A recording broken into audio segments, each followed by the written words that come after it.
Praise the lord. ప్రభు అయిన యేసుక్రీస్తు ప్రశస్త నామములో మీ అందరికీ మా హోసన్న మినిస్ట్రీస్ ద్వారా హృదయపూర్వకమైన వందనాలు తెలియపరుస్తున్నాను.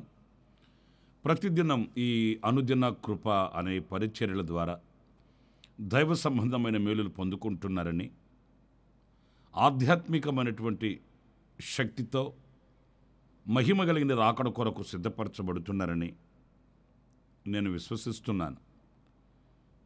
ఈ మా ప్రయాస వ్యర్థం కాలేదని, ప్రతిదినము ఈ అనుదిన కృప అనే పరిచర్య, ఈ క్లుప్త సందేశాలు ఆ దినం మిమ్మల్ని దైవ ధ్యానంలో ఉంచుతున్నాయని కూడా నేను విశ్వసిస్తూ మీ కొరకు ప్రార్థిస్తూ ప్రభుకి కృతజ్ఞతాస్తుతి చెల్లిస్తున్నాను. ఈ పూట పరిశుద్ధ గ్రంథంలో ఓ చక్కటి మాట, నిర్గమకాండము 19వ అధ్యాయం 5వ వాక్యాన్ని నేను చదువుతున్నాను, జాగ్రత్తగా వినండి.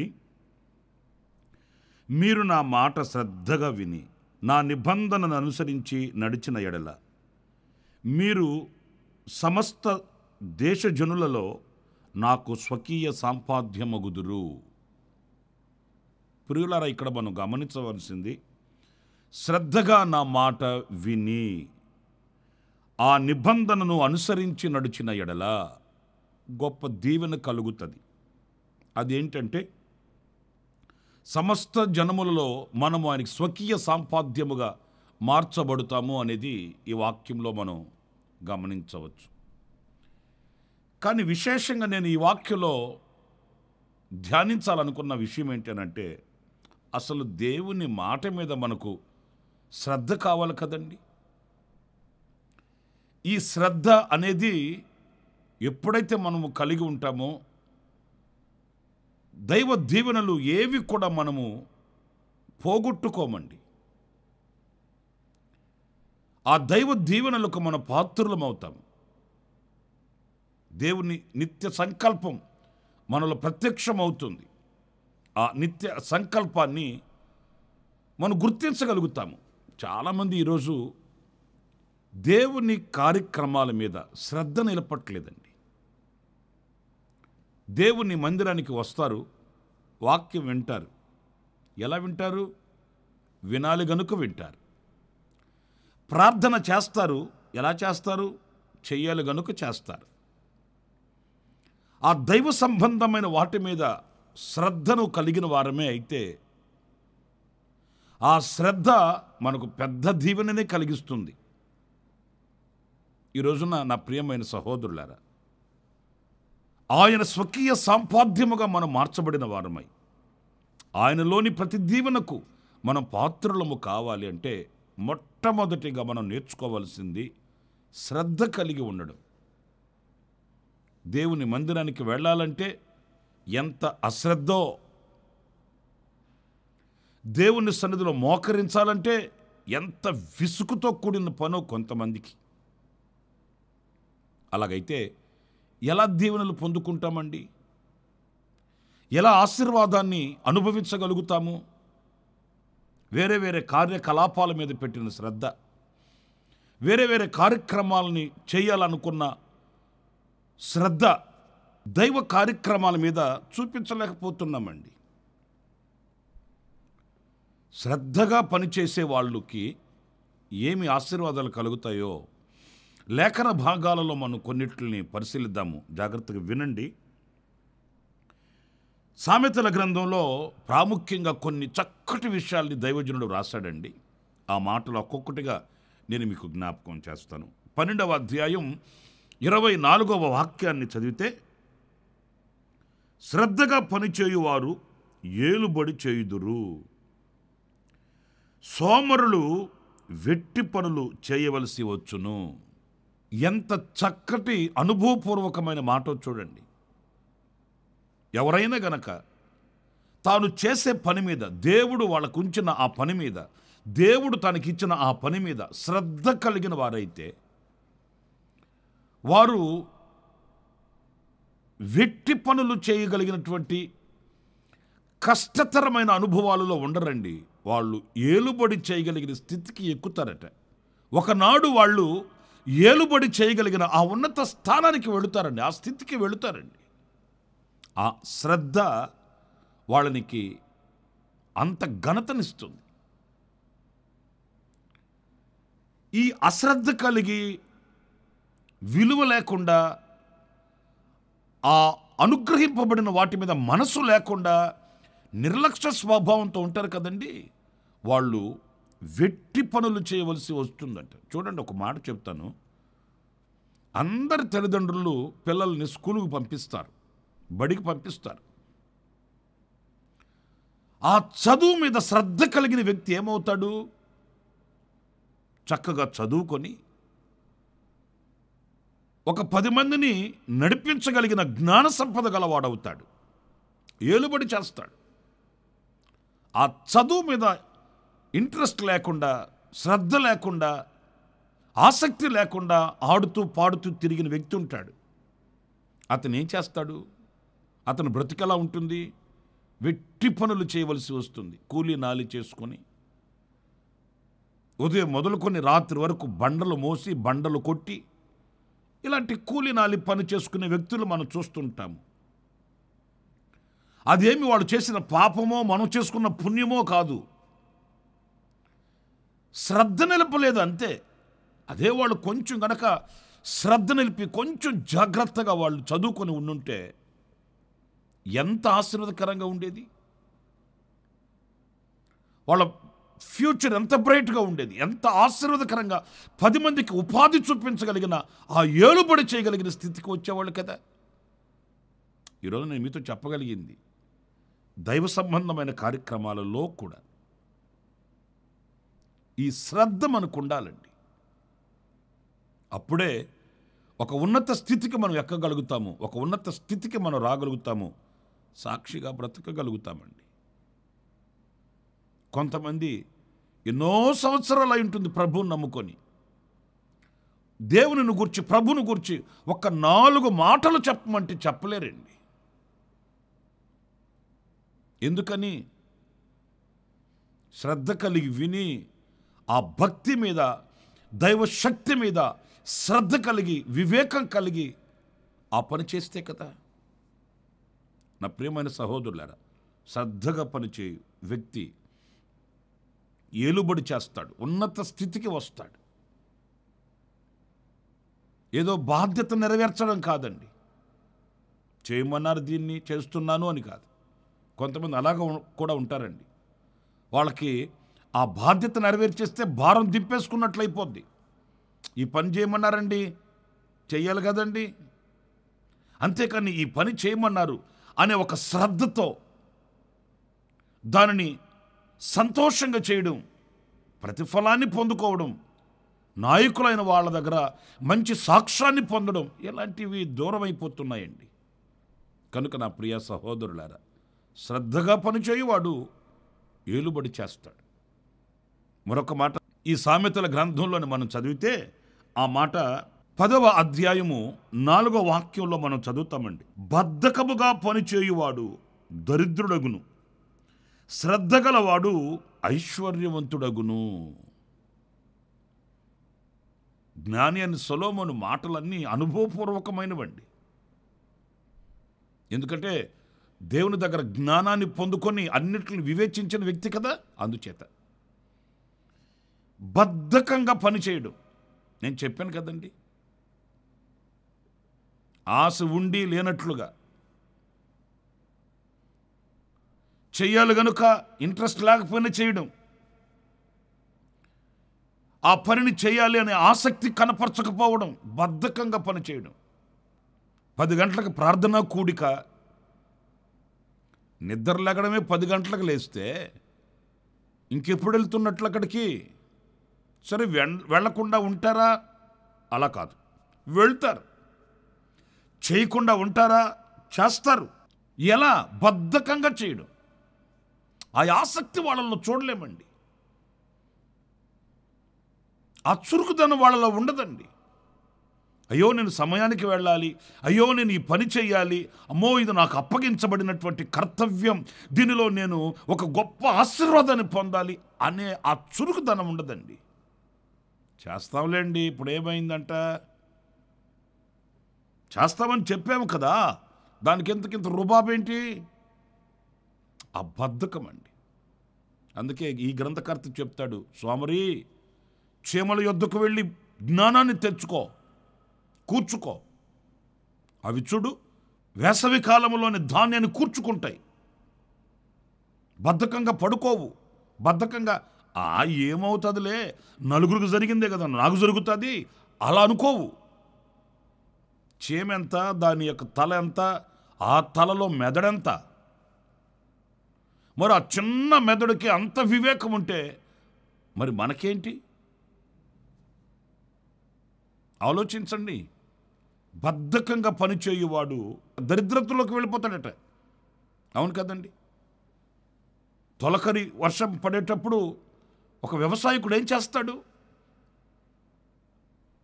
శ్రమని ఆయుధంగా ధరించుకుంటాడు. ఒళ్ళు దాచుకోడు. ఆ తొలకరి వర్షం కొరకు వేచి చూస్తాడు.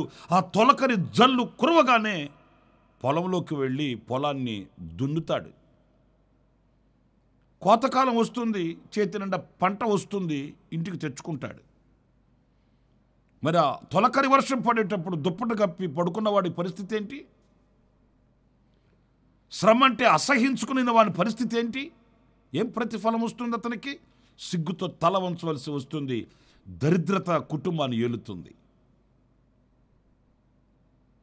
నేను చాలామంది యవనస్తులు కూడా చెప్తుంటాను, మీరు చదువుకున్నారు మంచిదే, సరైన ఉద్యోగాలు రాలేదు సరే, ప్రస్తుతానికి మనం ఏదో ఒక పని చేయవచ్చు, మంచి వ్యాపారం చేయవచ్చు, మంచి చేతి పని చేయవచ్చు. ఎందుకంటే చదువుకున్న వాళ్ళం కదా.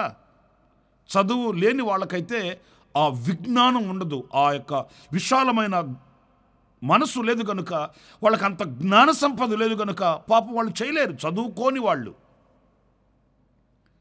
చదువుకున్న వ్యక్తి ఏ పనైనా చేయగలగాలండి. అది వ్యాపారమా, చేతి పనియా, ఉద్యోగమా, ఏదైనా. ఎందుకంటే చదువుకున్న ఆ చదువు మనసును వికసింపచేస్తుంది. ఏ పనినైనా జ్ఞానంతో చేయగలగాలి. కానీ ఈరోజు మనం చూస్తే చదువు లేని వాళ్ళు ఏ పనైనా చేయగలుగుతున్నారు. ఈ చదువుకున్న వ్యక్తి ఇదొక్క పని చేస్తాడు, ఉద్యోగం ఒక్కటే చేస్తాడు, ఇంకా ఏ పని చేయలేకపోతున్నాడు. మరి చదువుకున్న వాళ్ళకంటే చదువు లేని వాళ్ళే మేలు కదా. ఏ పనిలో పెట్టిన చదువు లేని వాళ్ళు చాలా నైపుణ్యంగా చేసుకొని బయటకు వస్తారండి. చేతి పనిలో పెట్టండి, వ్యాపారాల్లో పెట్టండి, ఇంకా ఏ పని అప్పగించండి, ఇది నేను చేయలేను, ఇది నేను చేస్తాను అని ఆలోచించరు. ఏ పని చెప్పినా వాళ్ళు చేసేస్తారండి. ఈ చదువుకున్న వాళ్ళే ఇది తప్ప నేనేమీ చేయలేను అంటాడు. మరి ఎందుకు చదువుకున్నట్టు? చదువు అనేది ఉద్యోగం కొరకు కాదు, మనసు వికసింపబడుటకు, జ్ఞాన సంపద కొరకు. మరి ఇంత జ్ఞానాన్ని సంపాదించుకొని ఇంత చదువులు చదివి ఏమీ చేయలేని దద్దమ్మలాగా కూర్చుంటే పరిస్థితి ఏంటి? దరిద్రత ఏలుబడి చేస్తుంది. శ్రద్ధగా పనిచేయువాడు ఐశ్వర్యవంతుడు అవుతాడట. 4 రూపాయలు సంపాదించుకుంటాడండి. ఏ కొదువ లేకుండా, ఏ లేమి లేకుండా సమృద్ధిగా శుభ్రంగా బ్రతకగలుగుతాడు. కనుక ఈ శ్రద్ధని మనం పోగొట్టుకోకూడదు. ఆ శ్రద్ధ అనేది మనం ఎప్పుడూ కలిగి ఉండాలి. ఇంకొక మాట కూడా నేను మీకు చెప్తాను. ఇదే సామెతల గ్రంథంలో 13వ అధ్యాయం 4వ వాక్యం. సోమరి ఆశపడును గాని వాని ప్రాణమునకి ఏమీ దొరకదు, శ్రద్ధ గల వారి ప్రాణము పుష్టిగా నుండును. చాలా చక్కటి మాట అండి. శ్రద్ధ కలిగిన వ్యక్తి యొక్క ప్రాణం అటండి పుష్టిగా ఉంటుందంట, అంటే ఆరోగ్యకరంగా ఉంటాడు. నేను ఇక్కడ ఒక చిన్న విషయాన్ని చెప్తాను, మీరు ఆలోచించండి. శ్రద్ధ కలిగిన వ్యక్తి ఎందుకు ఆరోగ్యకరంగా ఉంటాడంటే ఎప్పుడు ఏది చేయాలనో అప్పుడు చేసి ముగించుకుంటాడు. సోమరి కాదు కదా, శ్రద్ధ కలిగిన వాడు కదా. అంచేత ఉదయం చేయాల్సిన పనులు ఉదయం చేస్తాడు, మధ్యాహ్నం చేయవలసిన పనులు మధ్యాహ్నమే చేసేసుకుంటాడు, రాత్రిపూట చేయవలసిన పని రాత్రిపూట చేసుకొని శుభ్రంగా పడుకుంటాడు, కంటి నిండా నిద్రపోతాడు, కడుపు నిండా తిండి తింటాడు, ఆరోగ్యంగా ఉంటాడు. ఈ శ్రద్ధ లేకుండా విన్న వ్యక్తి ఏం చేస్తాడంటే ఉదయం పని మధ్యాహ్నానికి, మధ్యాహ్నం పని రాత్రికి పోస్ట్ పని చేసుకుంటుంటాడండి. నెమ్మది ఉండదు, సంతోషం ఉండదు, నిద్ర ఉండదు, సరిగా ఆహారం తినలేడు, రోగాల పుట్టగా మార్చబడతాడు. వీటన్నిటికీ కారణం బద్ధకమేనండి, శ్రద్ధ లేకపోవడమేనండి. ఏంటి ఈరోజు ఇలాంటి మాటలు చెప్తున్నారన్నా అని అనుకుంటున్నారేమో. మన నడకను దేవుని వాక్యము చేత సరిచేసుకోవాలండి. దేవుని వాక్యమే మన నడకను శుద్ధి చేసేది. ఎలాంటి పరిస్థితులలో మనం దరిద్రతను అనుభవిస్తున్నాము, ఎలాంటి పరిస్థితులలో మనం ఆరోగ్యాన్ని కోల్పోతున్నాము, ఎలాంటి పరిస్థితులలో మనం ప్రశాంతంగా ఉండలేకపోతున్నాం అనేది వాక్యం చేత మనం సరిచూసుకోవాలి. గనుక శ్రద్ధగా పనిచేయువాడు పుష్టిగా ఉంటాడు, బలంగా ఉంటాడు, ఆరోగ్యంగా ఉంటాడు. అపాయం వస్తుందన్న భయం ఉండదు, అయ్యో నేను చేయలేకపోయానే అనే కలవరం ఉండదు. కాలానుకూలంగా నేను చెప్తున్నానండి ఈ మాట. కొంతమందికి బీపీ రేజ్ అయిపోవడం, షుగర్ డౌన్ అయిపోవడం, ఇలాంటి అనారోగ్యపు పరిస్థితులన్నీ ఎందుకు తటస్థిస్తున్నాయంటే టెన్షన్స్ అండి. ఏ పని ఎప్పుడు చేయాలనో అప్పుడు చేసి ముగించుకుంటే ప్రశాంతంగా ఉండొచ్చు. నన్ను కూడా అడుగుతుంటారు కొంతమంది, మీకున్న సేవ భారాన్ని బట్టి సంఘ పరిచర్య చేసుకుంటూ, సువార్త కూడికలకు వెళుతూ, విశ్వాసులైన వాళ్ళ యొక్క గృహాలు దర్శించుకుంటూ, మరి ఇన్ని కార్యక్రమాల మధ్య ప్రతిరోజు ఇలాంటి కార్యక్రమాలని, అనుదిన కృప ఇలాంటి కార్యక్రమాలని ఎలా మీరు చేయగలుగుతున్నారండి అని అడిగిన వాళ్ళు లేకపోలేదు. దేవుడు సమయం ఇచ్చాడు, ఏ పని ఎప్పుడు చేసుకోవాలనో అలా చేసుకుంటూ వెళితే ఆశీర్వాదకరంగా ఉంటుంది, దీవెనకరంగా ఉంటుంది. దేవుడు మనకిచ్చిన సమయం వ్యర్థం చేసుకుంటే శ్రేష్టమైన వాటిని పోగొట్టుకునే వాళ్ళం అవుతాము. కనుక నా ప్రియమైన సహోదరులారా, ఆ శ్రద్ధ అనేది మనం కలిగి ఉంటే దైవ దీవెనలకు మనం పాత్రులం అవుతాము. మీరు శ్రద్ధగా నా మాట విని దాన్ని అనుసరించి నడిస్తే సకల జనులలో మీరు నాకు స్వకీయ సంపాద్యమగుదురు. మరి అలాంటి దీవెనను మనం ఎందుకు పోగొట్టుకుంటున్నాము? శరీరాన్ని మనం లోపరుచుకోవాలండి. పరిస్థితులను బట్టి, కాలాన్ని బట్టి మనం దైవ కృపను పొందుకొని, శక్తిని పొందుకొని ఏ కార్యము కూడా అశ్రద్ధతో కాకుండా శ్రద్ధాభక్తులతో మనం చేసిన నాడే గొప్ప దీవెనకు మన పాత్రులం అవుతాం. అలాంటి కృప దేవుడు మనందరికీ అనుగ్రహించునుగాక. ఆమేన్. ప్రార్థన చేస్తాను. ఆశ్చర్యకరుడైన తండ్రి, జీవాధిపతి అయిన ప్రభు, మీకు వందనాలు. శ్రద్ధగా పనిచేయువానికి, శ్రద్ధ కలిగిన వ్యక్తికి కలిగే దీవెనలు ఎలాంటివో మీ వాక్యములో నుంచి మేము గ్రహిస్తూ వచ్చాము. ఆ రీతిగా మమ్మల్ని ఆయుత్తపరచండి. మాలో ఉన్న నిర్లక్ష్య స్వభావాన్ని, అశ్రద్ధను కలిగించే అనుభవాల్ని తొలగిపోవాలని మేము ఆశిస్తున్నాము నాయన.